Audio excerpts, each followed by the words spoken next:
Greetings Internet, welcome to Aaron Plays, and I hope you're doing fantastically well. This will be, I believe, episode 6 on, this will be episode 6 of my Ambush Mission 2 playthrough.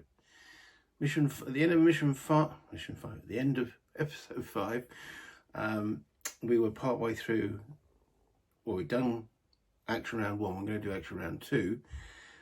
I don't believe it will be going on for much action, but then again, it depends if any Germans activate during this action round, because the Germans that did activate were in a Kubelwagen and they were like off as fast as they could. So, I say fast as they could, they were driving slowly. So, but yeah, they were still driving off a lot faster than my guys. In fact, my guys haven't even reacted yet, so we'll just have to see. Anyway, if you do me the solids, you know, the thumbs up, the likes, subscribe if you haven't done so, if you enjoy what I do, and the comments. Remember the notification ding-a-ling.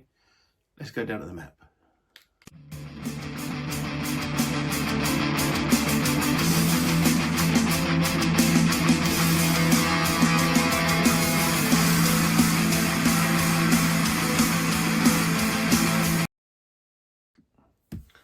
So here you can see the Kubelwagen, which has got an officer and a driver in it. I believe, from what I've seen so far, they're going to go off map. They started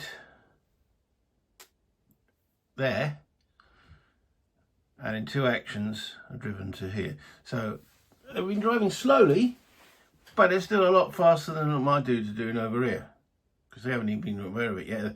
They hear an engine and they're still sitting there going, duh, what's going on? But yeah, hopefully, well, in the second action round, I do a perception check for all the US soldiers on the map, and that's effectively where we're at. So let's do that. So it's the round 2, and it's the US awareness step, and as I just said, I do a perception check on all of them. I'm going to start front to back. So we're looking at Evans, and he's got a perception of 2. Oh, he hasn't. He's got a perception of 4, and he rolls a 6. So I'm going to mark him that way to show he's still not there. Okay. Bell, he's got a perception of 6, and he rolls a 3. So he's fine. Campbell did that last submission. Cornwall, I just know someone called Campbell, so keep making them. Cornwall, he keeps, hey, I'm not Campbell, I'm Cornwall. And Bill says, yeah, all right, Campbell, sticks his thumb up. Cornwall, he's got a perception of 5, and he rolls a 1, so he's okay. And Fitzpatrick, he's got a perception of 3, he rolls a 7, he's not aware of what's going on. Hudson, most awake dude on the map, he's got a perception of 1, and he rolls an 8. No idea. Dylan, guy with the automatic rifle, the Browning, he's got a perception of 3. No idea either. Ambrose, the squad leader, perception of 7, rolls a 3. Yep, he's fine. And Gibson with a perception of 2. No, he's asleep too. Alright, so I've marked, so it's Ambrose, who's now aware, and Fitzpatrick. What I'm doing here is I'm moving, and I'll show you in a second, the action round tracker. So Fitzpatrick's not aware, sorry, it's Bell who's aware. Yep. And Cornwall. So I've got 1, 2, 3, 4, 5 dudes who failed their perception checks. That brings up what's on here. I've got 2 guys in the 3 column and 1 in the 4 column who are activated.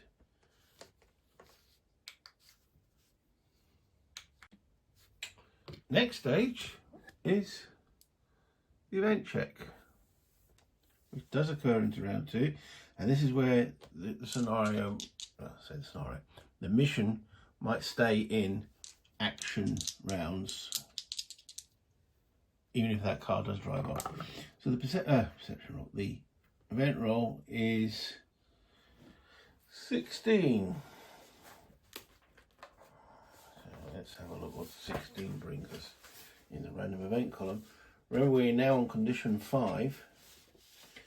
So 15. 9 plus 7 is 16. Right, it's telling me to go to paragraph 322.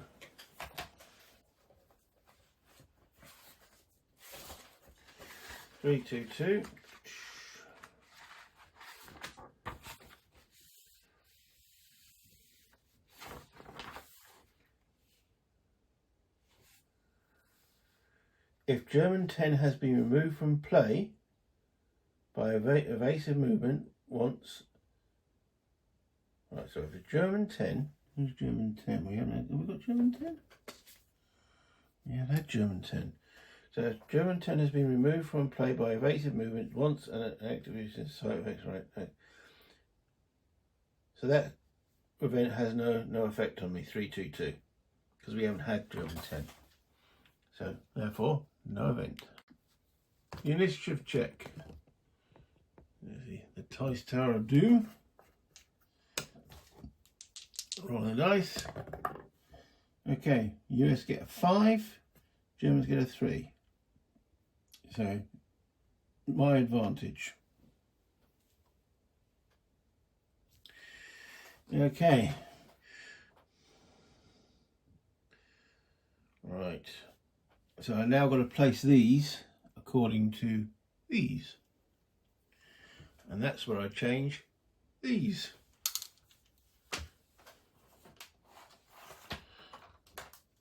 Too far away, so I've got to use my, I wouldn't say long distance glasses, but my long distance glasses.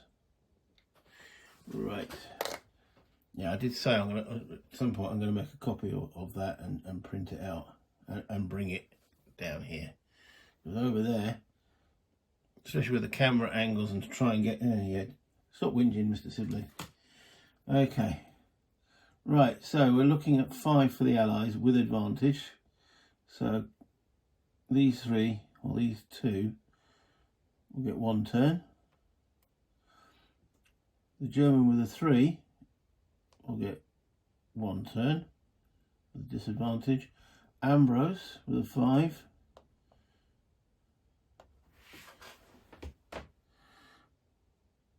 looks like he gets, I have to check, make sure he's in command. And the German with a 3, he's getting 1 turn.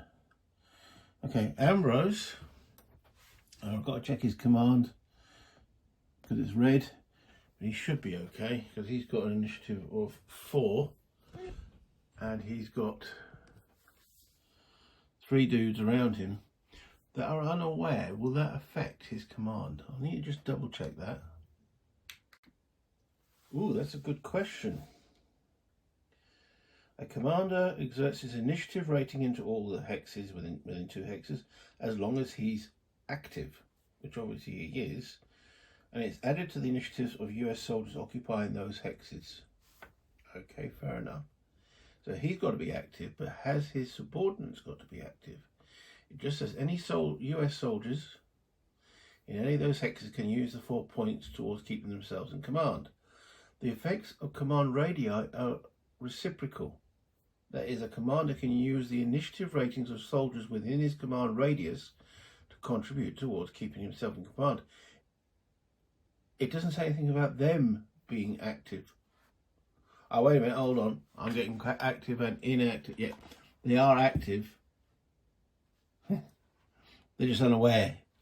Its keyword is unaware. So you can see how just one simple word, and I'm going to keep this, I'm not going to edit this out, can actually change perception. Yes, they are all unaware, but they are still active. You become inactive if you are incapacitated or dead.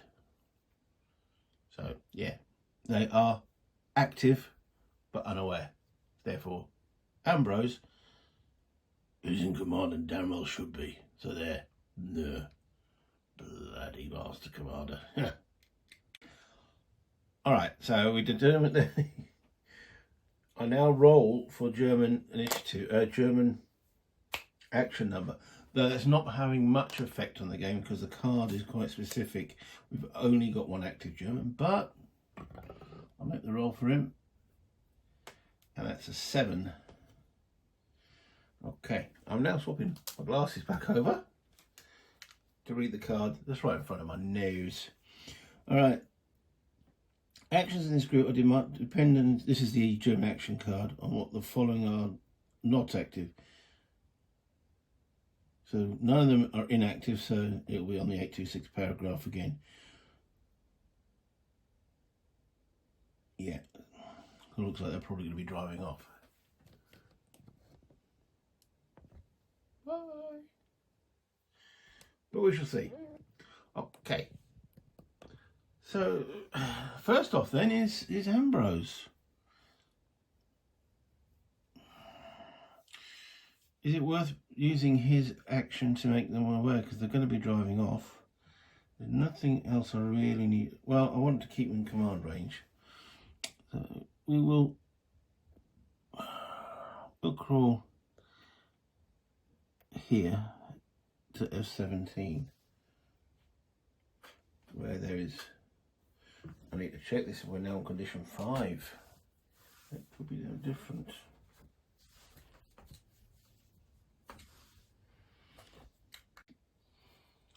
It's an event message, but it's ignored because we're in rounds. So we know there's going to be, if we go back in there, there's an event. Okay, so that's as far as he can move. And that's his first action.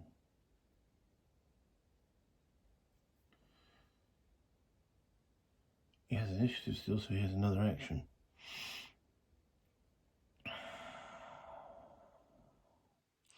I want to keep everybody in command. So I'm going to spend his action to make Hudson. Now he's not aware, but can I actually move him? Can I give him an order?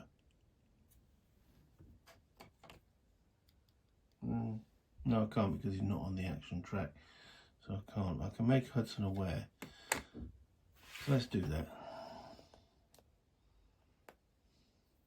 So he goes into the aware but completed section. I'm not sure that's going to have any further effect, but anyway, that's Ambrose done. Then we've got Cornwall and Bell over here.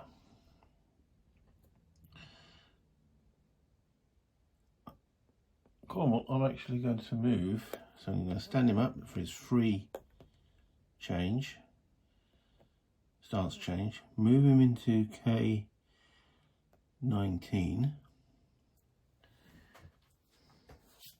I just double check that hex because so we have increased.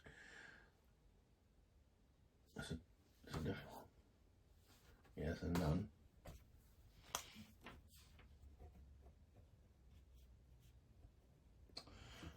Okay, that's 2 movement points. And then we're going to move him into L18 for 4 movement points. This is the first time we've been in this hex. It also says none.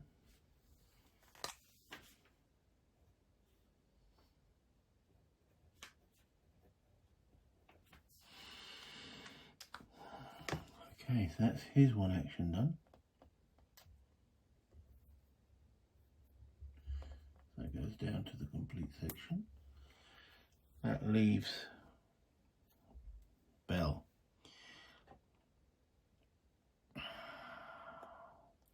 Again, I want to maintain command control, so I want him to be in 2 hexes of Fitzpatrick. He's going to crawl into this open hex here to look into across here, see if he gets observed or doesn't he observing. So that's K18. Notice I kept him in a crawl. That's as far as he's moving.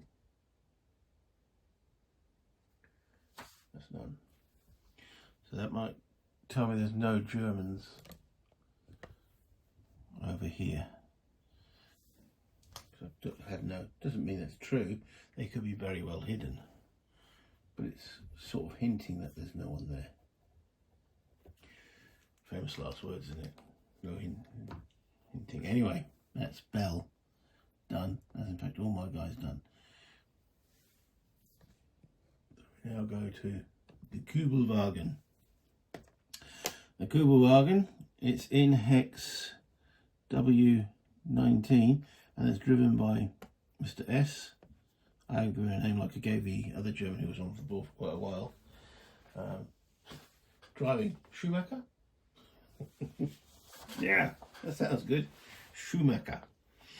Okay, so Schumacher driving. We know they're going to be looking at paragraph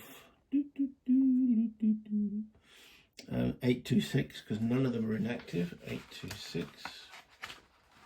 So I'm assuming that means that one of them was wounded or something like that, or incapacitated.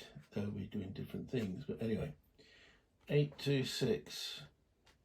If vehicles being fired upon, drive fast. If vehicles never been fired upon, drive slowly. It's never been fired upon, so we're driving slowly. I question why these guys didn't actually do the blocking line of sight. There's an embankment here that's blocking line of sight, so I definitely can't see this vehicle. I can hear it. I'm not quite sure what sound a Kubelwagen makes, probably similar to the old Volkswagen Beetle, which are quite noisy. Subbing from a cup of tea, keeping the old larynx going. Okay, so I've got to look what hex they're in. So they're in W16.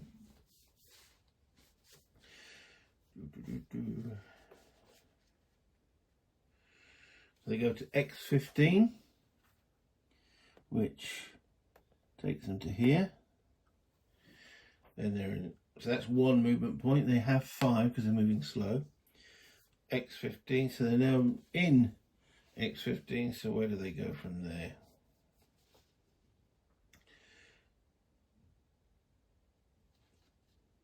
Y16 along the road, and then at Y, that's 2 movement points.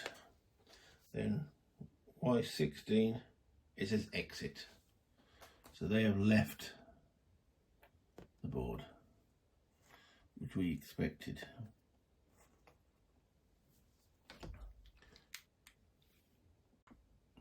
Well, that will leave us no active Germans on the map. The only thing we've still got to consider is this cube here, which was an event that came up. So event 320 T3. If I get line of sight to that, I have to read event 320. I definitely don't have line of sight of that because it's on the lower level. If they'd been up here, maybe. Because all these buildings are at the lower level and go up to the level of this ground here, but even so there's a ridge line here which will block line of sight. Okay, well, both those German counters have gone off. Everything's done, so the end of the second action round actually ends the action round phase, so we go back to operations. I'm just going to go back over the mission objective. So this is meant to be August 1944. Your squad's parent division is racing across France towards the German frontier in the face of crumbling German resistance. And that seems to be what's happening there. They see me and they bugger off. While your regiment awaits more fuel, your men are sent ahead to scout at the small town of Chazol, where the Germans are retreating faster than you can advance. Well, we've seen that happen with the Kubelwagen. Blimey. and obviously the German sniper is gone. No opposition is expected. So far, we actually haven't had any opposition. They've just, as I said, buggered off. And your men should be able to occupy the village until relieved. Well, we haven't got into the village yet. That's going to be the next operations phase until I get stopped. Just a recount of the victory. I need 25 victory points to win, and I receive 1 victory point for each building hex that any of your soldiers enter. So I'm 2 victory points which I got for Nyman, the sniper, but I didn't get any for the Kubelwagen because I had to capture the officer, which I didn't have much chance to do because I say they ran faster or drove faster than my guys, even though my guys were half asleep. Other ways of gaining VPs will be revealed during the mission. Yep, just seen them drive away. All the building hexes have been, so the mission ends in 1 or 2 ways. All the building hexes have been entered by US soldiers, and all your active soldiers are in the railway station, which is that building there. Notice it says all the active soldiers.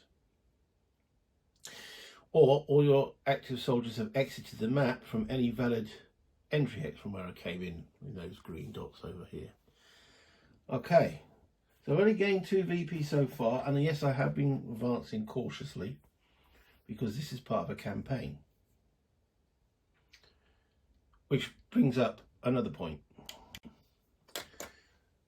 These scenarios are not all in chronological order. For example, mission 1 was set in late June 44. This one is August 44. Mission 3 doesn't actually give a date, but it's got snow in it, or it's really cold, so, and in Belgium, so I'm presuming we're looking at around Battle of the Bulge time. Mission 4 is 6th of June 44, which is an airdrop. Well, we're gone beyond that, so I'm not going to include that scenario in the campaign. Then it's got mission 5, which is Operation Pickpocket, which is back to July 44. I'm already beyond that, in August 44, so I don't know if I'm going to include that and just say it's not July, it's August or September, maybe. Then you've got mission 6, which is January 45. Mission 7, which is back to August 44. And mission 8, which is September 44. So I'm going to arrange these in chronological order. So I'm probably going to do, I'm doing mission 1, mission 2.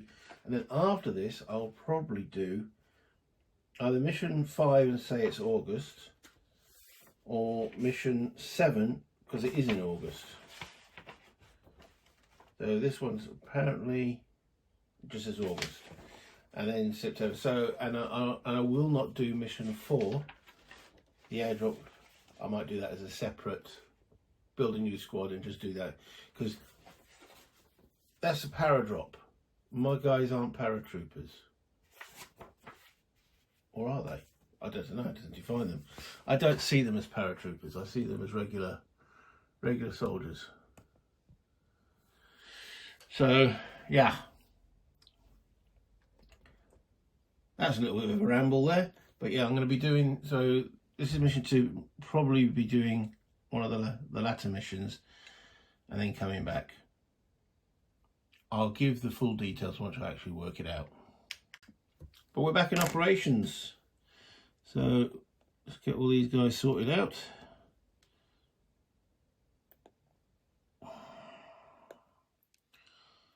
Okay. Before I get my assault team crossing this stream, I want to get my fire team up to this area and being able to bring down any effective fire if it's required. So we're going to move Gibson into that hex first. We're ready to pay movement points. We've been in E18. So there's been an event in there, so we're okay. Moving forward into here, which is F18. Right. I need to check that hex F8 because we're now on condition 5. That could have changed.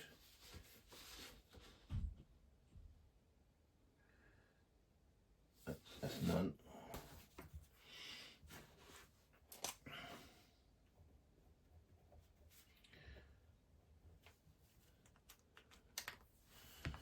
We'll get him up to Hudson's Hex.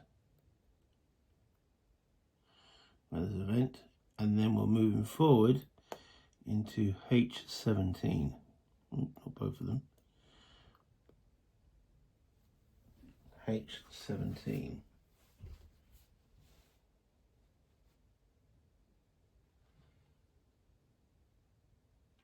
That says sighting 1, which I haven't had yet, 1:30. So we look at the paragraph.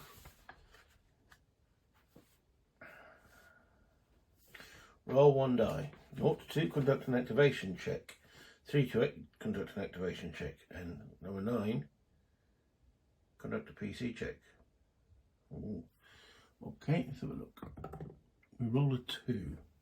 Conduct an activation check at +1.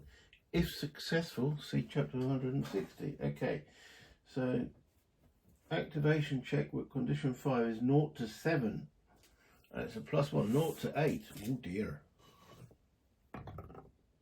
Roll a 5. So it's successful, go to 160.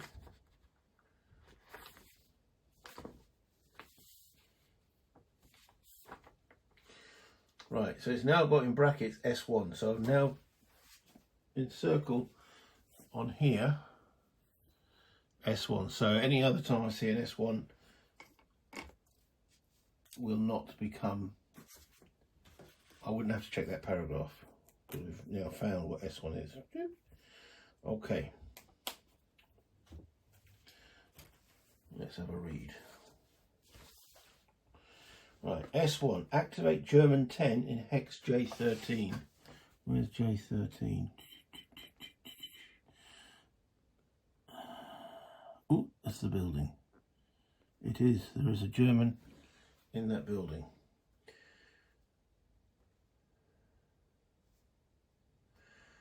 Okay, so it says commence rounds. So we're back to rounds and German 10 is crouching. So let's go and find German 10.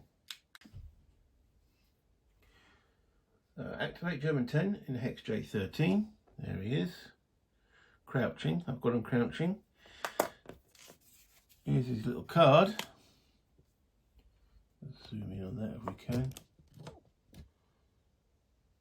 Oh, there we go. That might be a bit easier. So it's another bloody sniper. I gain a VP for just activating this dude. That gives me now, I'm now at 3 out of 25. Yeah, long way to go. Alright. So his initiative is 3. So what I've also done then is now dug out his little counter. And he's got... Right. Mr. L. You can't have an L. What are we going to call him? Lars. I used to know a Lars, German Lars. Nice to go. Used to be a drummer in a band I was in, briefly. Okay. Yeah. Bolted rifle. Initiative 3, perception 5, weapon skill. He doesn't get a bonus. He's not as good as that other sniper who had a weapon skill of +2 and a higher perception. So there's a less experienced sniper, but it's a sniper all the same. It then says commence rounds, so we're going into rounds. German has advantage. So I still make the initiative roll, but the Germans have advantage no matter what I roll. And German receives 2 turns this round. Great. That's twice Gibson spotted the snipers, or the snipers have spotted him. So when he's crouching, is his butt right in the air? Ambrose, have a word with Gibson, tell him how to crouch. There's no rules for it, but can I do a morale check on this guy? Because he's just heard his officer and driver bugger off, leaving him in the lurch. rear guard. Okay, so Lars. I'm waffling. Right, getting on with it. So we're back to rounds. We're back to US awareness. Round 1. For each US soldier who can see the German soldier or vehicle, make a perception check. So we know Gibson can see him. Actually, Bell can see him as well. Because there's no embankment here.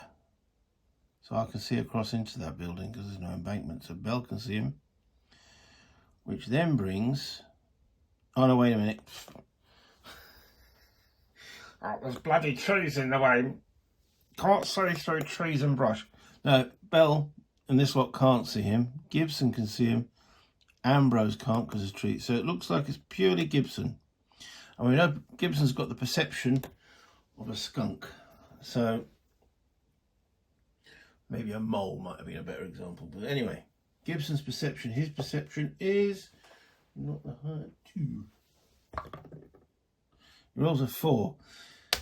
So yeah, the German's seen him. Gibson's butt's way in the air as he's been crawling along, and he can see basically all. So no, all Allied units are unaware. So it's just the sniper.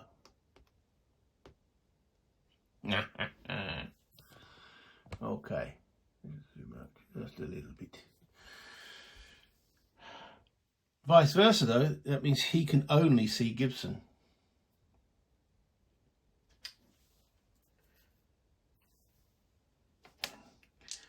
No real point roll initiative because I've got no guys that's going to... Oh yes, got to sit... Well, and we know the German's got 2 actions. So there's actually no point roll initiative. Because none of my guys are going to have actions and the German's got automatically got 2, an advantage. So the next roll we're going to make then is what action number, and the German rolls a 6. So we're bringing this chart up again, and on a 6 we're in condition 5, looking at paragraph 802. I'm sure I've had this a lot. 802. Oh, I think there's a shotgun ring out in a moment, which will be actually the first shot of the game. So it take me, what was this? Can't remember this round. Yeah, episode 6. We finally get a shot. 802. Crouch. He's already crouching. Then conduct best fire at closest target. He only has 1 target. Then it says fall prone after fire if free stance change available, which it is. So he's going to take a shot at the only person he can see, which is Gibson. First shot of the game. Right, okay. Let's move that out of the way and bring the chart into play here. Ooh. Let's move that over there. It's a lot, isn't it? So we're looking at bolt rifle with a scope. Just say with a scope, doesn't it? Yeah, it does. Which is along this line here. So what I'm actually going to do is bring a rule so we can follow along. Not exactly sure how clear that is to you guys, so I'm going to just move my camera up, move it along. Okay, so we're looking, the first thing we've got to roll, let's see if this actual weapon jams. There's a 5% chance of it jamming. That's where I go into the dice box here. Let's have a look. Reds are 10s. 98. It definitely doesn't jam. Unfortunately. Back to... Okay, so the next thing I'll look at is the range. So the range between Lars and Gibson is 1, 2, 3, 4. I've just had a thought.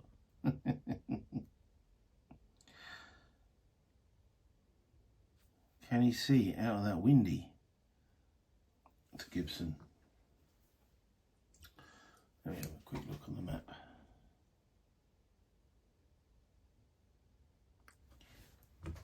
Let me check. Unfortunately, he can. I'll come back and show you that when we get to that part. But okay, so the range 1, 2, 3, 4, 5. I mean, this is going to be short range, isn't it? Short range is 2 to 8, so short range. Okay, that tells me that number there, he needs is 5 to hit. 5 or less. Let's see if there's any terrain modifiers. Yeah. Okay, so terrain modifiers. Gibson is in brush and he's crouching, which is -1. So it changes that 5 to a 4. Is there anything else gonna? It's not a snap fire. He's not wounded. So there's no other modifiers.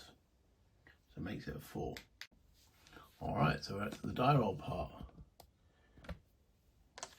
4 or less. And it's a hit. 0. Unfortunately, that's a hit. Okay. Now we have to determine how effective that hit is. We go back to here. And we look at the damage table, which is the end there. Let me move this camera along a little bit. Boop. Okay. So now I'll make a subsequent roll to see what the effect is. So I want as low as possible here. So I want as high as possible when the German shoots, and low as possible for effect. It's a 6. Yeah, it's a 6.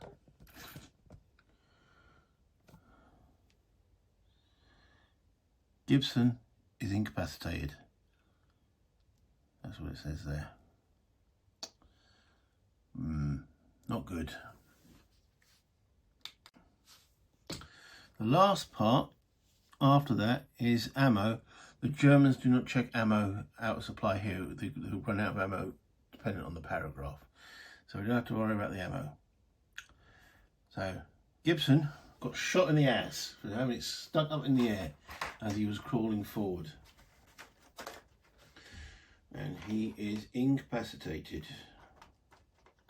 So he's not dead.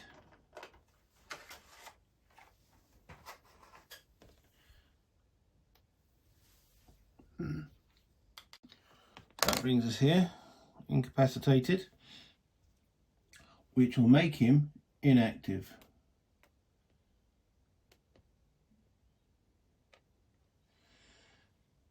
That not nice. And then this German, as following that paragraph, goes prone.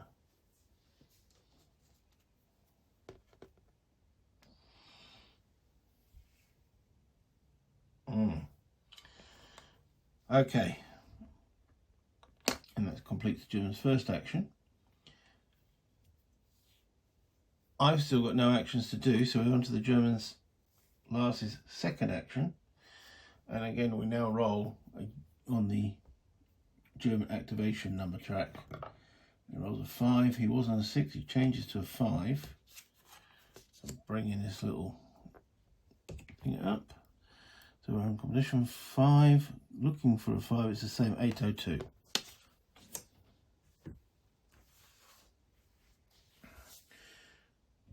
So he goes back to a crouch. Then conduct best fire at closest target. Well, he has no other targets, and he will not fire into an incapacitated. That's one of the rules. You can't fire at incapacitated. Fire at wounded, but not incapacitated, and obviously not killed. Will be no point killed.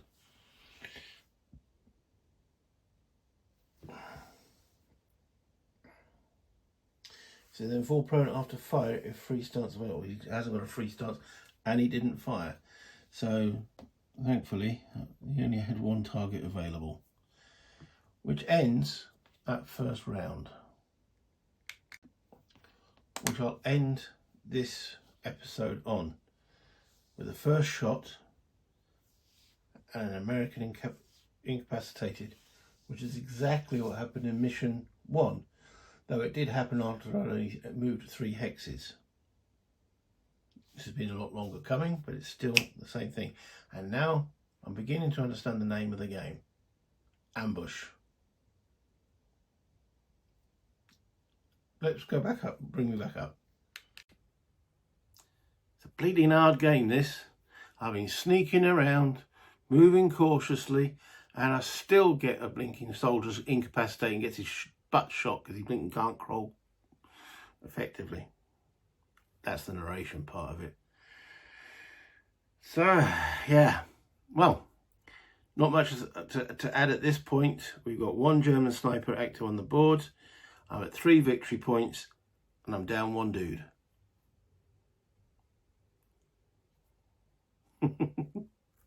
It's been fun, and I hope it's been fun for you guys. Again, as I said before, if you could like, if you enjoy what I'm doing, subscribe if you haven't done so already. It's the comments I really enjoy, so any comments and that little ding-a-ling. Play games, have fun, enjoy yourself. Until next time, bye internet.